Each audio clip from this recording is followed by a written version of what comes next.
Hello everybody, this is Fernando for the latest Ghosts and Spirits Encounters video. I thought I would mix this one in here while I'm continuing with your haunted dolls and curses suggestions.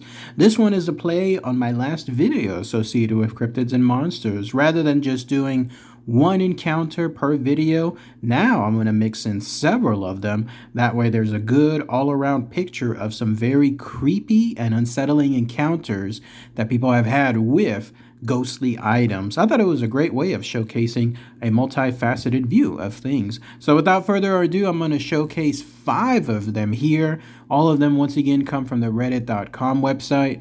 They're from the subreddit called Real Ghost Stories. Some of them have to do with shadow figures. Another one involves demons. Another one involves nightly voices, ghostly hands, and so on. Really, really great stuff. So without further ado, let's go ahead and let's start that here. And I'd love to hear what your own thoughts and opinions are on this as well. Now, this first one comes from a user by the name of Worried Wishbone 643, and they titled theirs as Shadow Figures in My Room. So here's what they state. This is probably one of the weirdest encounters I've had and scariest, because I'm not sure what it was or what it wanted. But probably 15 years ago, when I was still a teen, just before bed, every night at the same time, I'd see a shadow figure. It would also start out in the corner of my room. Then it would make its way to the foot of my bed. It was really tall and thin, and it had a shadow-like figure, and it always made me feel the same. I could never move. It was basically me just laying there frozen somehow, but it would just stand there facing me. It didn't have any face as well, just an outline of a person. Now, half of me thinks it's just what it was. It was just a shadow figure. I do know they are a real thing, but the other half wonders because it seemed to take over my thoughts and would just completely freeze me in bed. Plus, every time it came around, the temperature would drop in my room. I know I'm not the best at writing these, but it'll get better. And then that's it. That's everything that the user Worried Wishbone 643 mentioned in their short but brief encounter. So let's talk about that real quick. So here you have something that was visiting them basically when they were teens. They said it was about 15 years ago. They were a teenager at the time. It would happen every night. It would come out of the corner of the room. It looked like a shadow, and they thought in turn that it was a shadow person. It was really tall and really thin, but it would basically cause them to freeze. And it would almost be like they would peer into their thoughts. And at the same time, it would cause the temperature in the room to drop. It does make me wonder if it truly is a shadow person as opposed to something else, even more sinister, because I haven't really heard of shadow people causing those attributes. But let me know what you guys think in the comments. Next one comes from a guy by the name of Daily Derudas, and they titled theirs A Demon in My Dreams. Here's what they stated. I'm looking for some help about this dream with a demon I had as a kid back in 1990. Also, this was a shared dream I had with my mother. I have little to no knowledge of demonology, and looking online is very difficult for answers. So I've always had lucid dreams. It was clear that I was in a large workshop of tools and chains coming down from the ceiling. The only light was in the middle of the room, coming down on the back of a bony old man hunched over a grindstone. He seemed to be working on a skull. So with my mother at my side, we stood before him. I was in fear. I could not move or speak. I was only able to look around me. He spoke once and only said a few words. I need more. Get me more. I thought to myself, why do I need skulls? It was not clear to me what he was asking for from me as a kid. And then I heard myself say, I will. It came from my mother, but I didn't see her speak. Then he started to grind the skull against a stone wheel, and slowly my vision was going black before I woke up. I had interest in finding out what this dream was, but over the years I forgot about my search up until this year. With a coworker, he had a DVD. We would watch it on our lunch break. The movie was Insidious. I was shocked to see that movie scene that was similar to mine, minus the music, the clean room, and the happy red guy. I told him about my dream over 30 years ago, and he was not able to help. So I turned to Reddit. Maybe someone here can tell me about this. Is this occurrence a real thing? Or by chance did this director just happen to make a scene similar to my old dream? Either way, if no information comes up, I will always wonder just who did me and my mother dream about.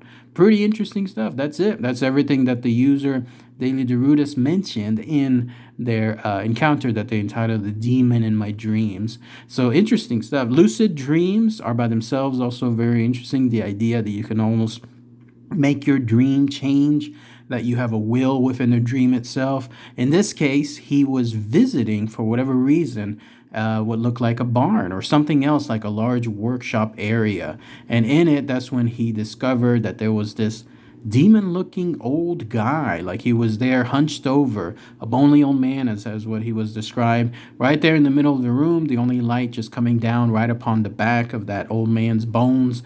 And then that's when he saw his mother by his side, and they both saw that this demon was doing something to his skull, almost like grinding it on some kind of grindstone. And then he was saying over and over, I got the shivers when I was reading that, the words, I need more, get me more. Like he knew that they were there, and at the same time he was ordering them to do something. And then the mother eventually said, I will, even though of course that's not something that they wanted to do. And then suddenly it would go black in terms of the dream, and then he would wake up.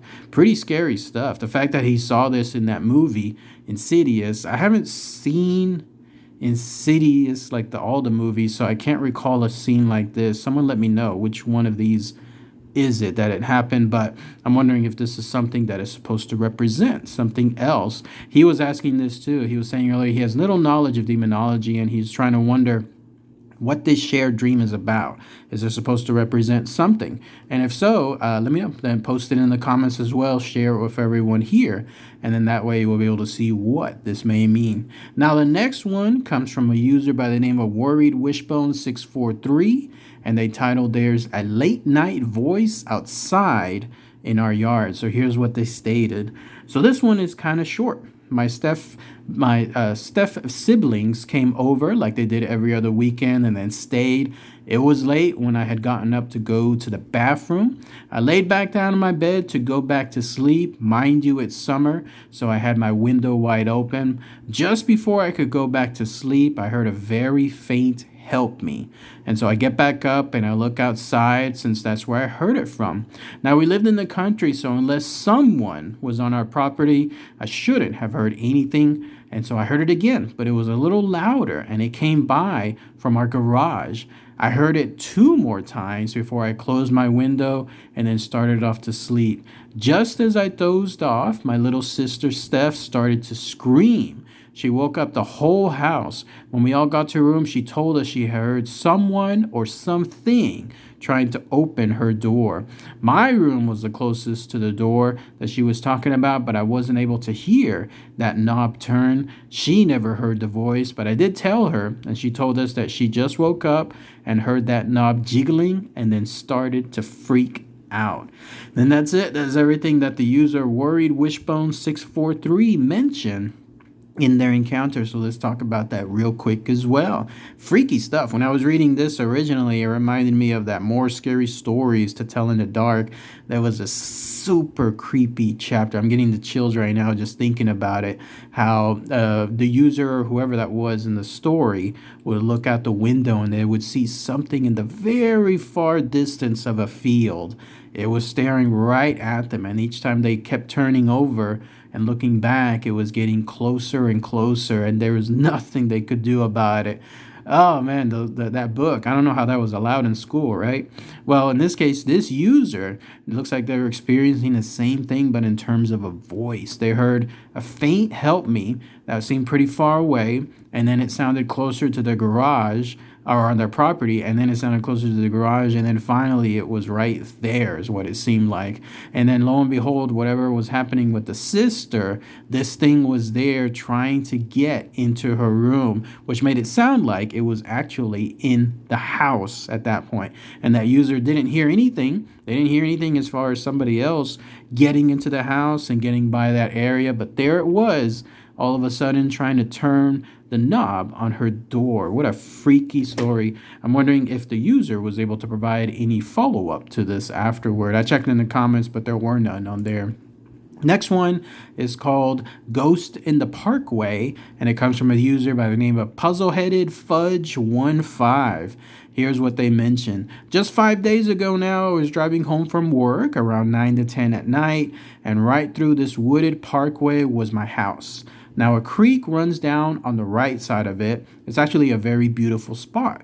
But on this night, I believe I saw a ghost darting into the woods right near the creek. It presented itself like a glowy, white, humanoid figure, and it almost appeared to have been wearing a dress. I thought it might be an animal, but it was much too tall and very much looked like an almost human. What was weird about it was that it was pitch black outside, and this figure was glowing. It didn't scare me much, but I did stop the car to stare into the woods, and there was nothing. I came home, told my family about it and such. It wasn't a huge deal, and as I said, it didn't scare me and it seemed pretty passive. However, my sister said she had seen the same thing in the dam area near the same spot 2 years ago. But yesterday, the parkway was flooded with police right across from the high school baseball field and right near the woods where I saw my ghost. As it turns out, they found the body of a 50-year-old woman down there through the woods close to the creek. It was her skeletal remains, and her ID was right next to her. It begs the question how long she was down there, a place where kids walk home from school all the time, that I drive past every day too, and how did she end up there? They're still investigating as it was just discovered. I have no choice but to believe that she was the ghost my sister and I had both seen. Super, super freaky, especially considering it's just a short walk down the road right by my house. I'm talking about less than a mile. I hope she gets her piece. And then that's it. That's everything that the user Puzzleheaded Fudge15 stated in their encounter. So let's talk about that here. Interesting stuff. This may have been a ghost that was basically reliving one of the last moments of their life. You hear about those type of ghosts where it's almost like they're playing on a loop, where their last few moments they go through on an almost nightly, weekly, whatever version, regardless of whatever's happening around them, and then people just happen to see them. And on this fateful night, as this user was just coming home at work, as they said 9 at 10 at night, that's when they saw the glow of this ghost going into the woods there. And then that's when it was discovered right there in that same area.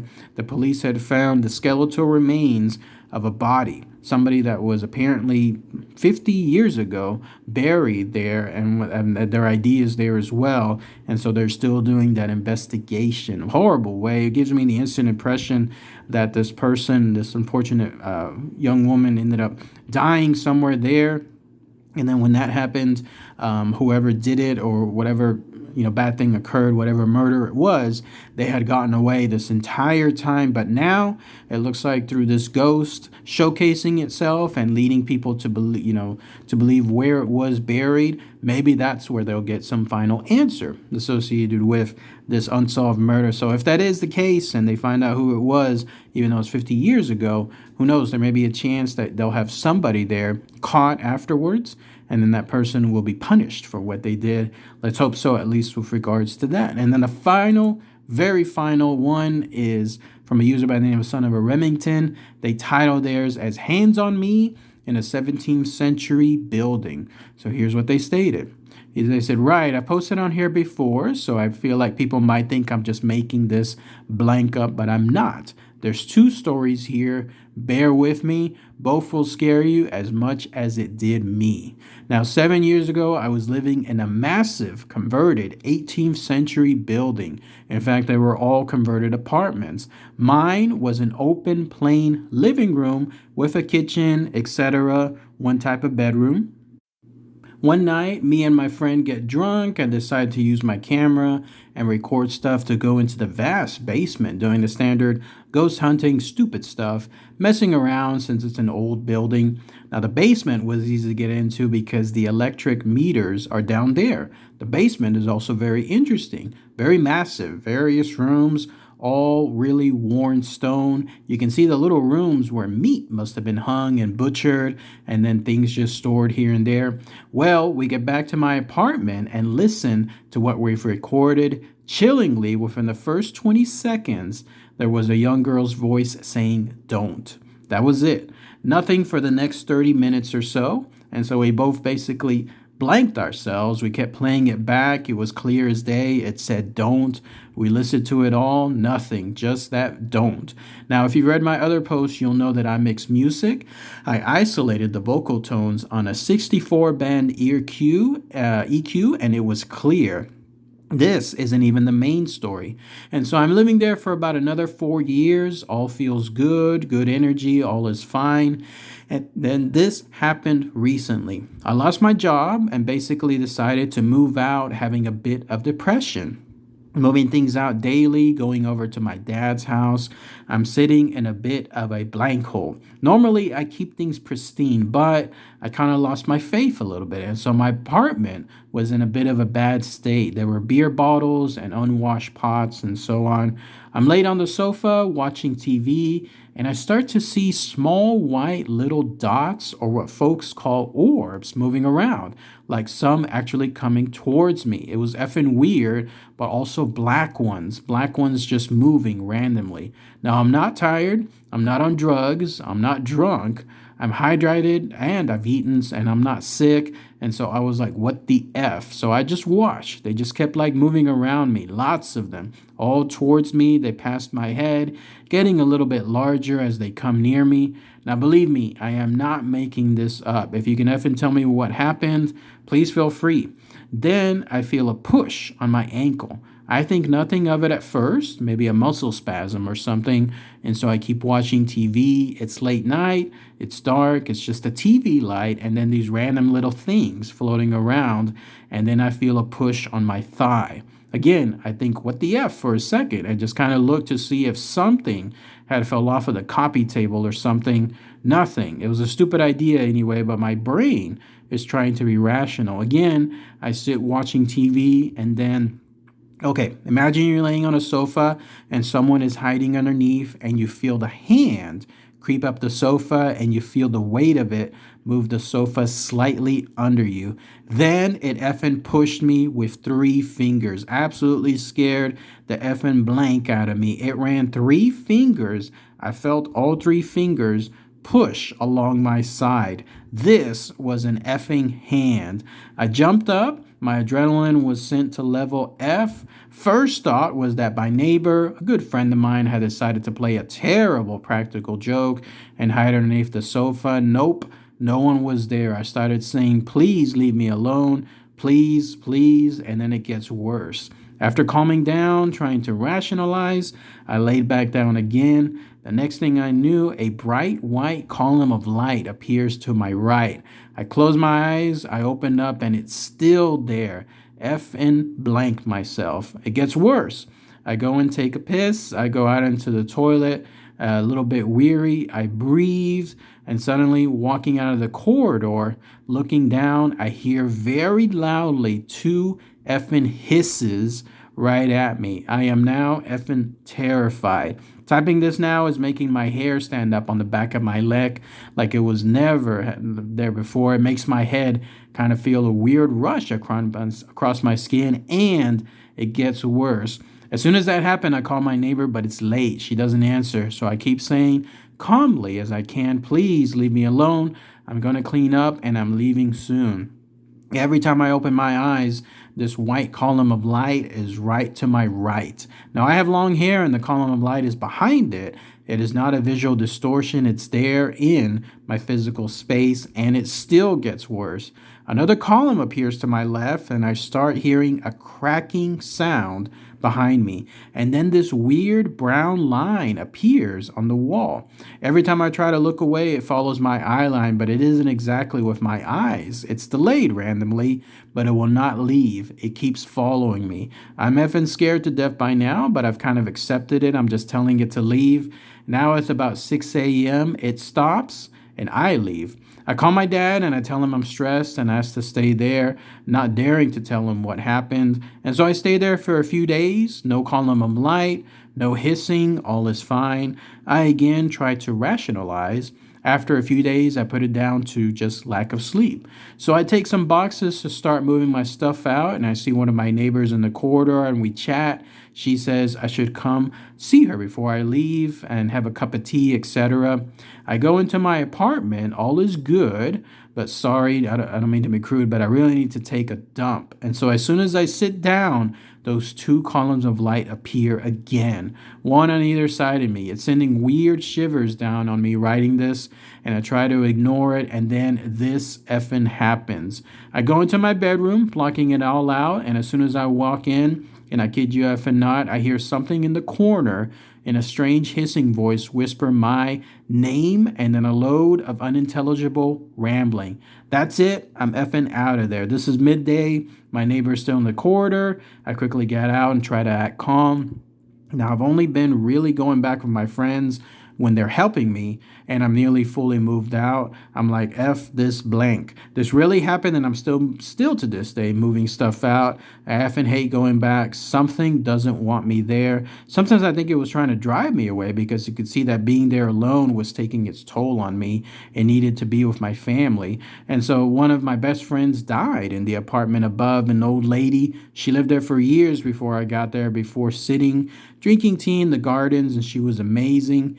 She was the most switched on 80-something-year-old I ever met, witty, energetic, and I love you, Pam. Then that's it. That's everything that this user, son of a Remington, mentioned in their story. So let's talk about that here. First off, it's a long one, right? They put some pretty good detail associated with their encounter. So apparently they lived in an 18th century building. It was actually dated, according to the user, 1746. And so in their case, they were there. They were all converted apartments. His was just a plain open living room. They were there one night with some friends, and they decided, you know what, let's go to the basement. And it looks like that's where they had their first bad juju. Apparently they went down there, and there was something there. It told them in the little girl's voice, don't. And then apparently it followed him. Whoever this poor sap was, he had this ghost follow him, and then they started to turn the dial up even more and more with their encounters. Freaky stuff. They started seeing those little white dots, or as they call them, orbs. I've seen orbs as well, but never in real life. Always just on photographic proof, like video or pics and so on. Never ever in front of my eyes, so I cannot imagine what it would have been like for him. And they saw little black orbs too. But the scariest part was seeing those two corridors. They call them like a white light. One was a white light, the other one was a brown light, and they almost were following his eyes, following his peripheral vision. Like they were both behind him, but they could still make a presence known in front of his eyes, purposely following him wherever he looked, so that way he would be seeing them there. And then he heard those hisses. That would be enough for me. I would be gone at that point. Something is hissing at me multiple times, and it's out there in the middle of thin air. I'm gone. I'm gone at that point. Nothing would make me really go back unless, like they said, they have other friends with them too. But they happened to be back, and then they saw that the hisses were happening again and again, and they haven't been back since, or at least, they're still trying to move. But to this day, they're apparently still encountering it. And then he ends this story by stating it could have been something related to his old lady friend who ended up dying, but why would she then do all this harm to him, right? I think it must be something else entirely different. But that's it. Let me know what you guys think. 5 stories, 5 creepy encounters, all related to ghosts and spirits and demons and apparently voices and hands and so on. Let me know what you guys think about these creepy encounters. All right, everybody. Thanks again as always. Take care. Bye.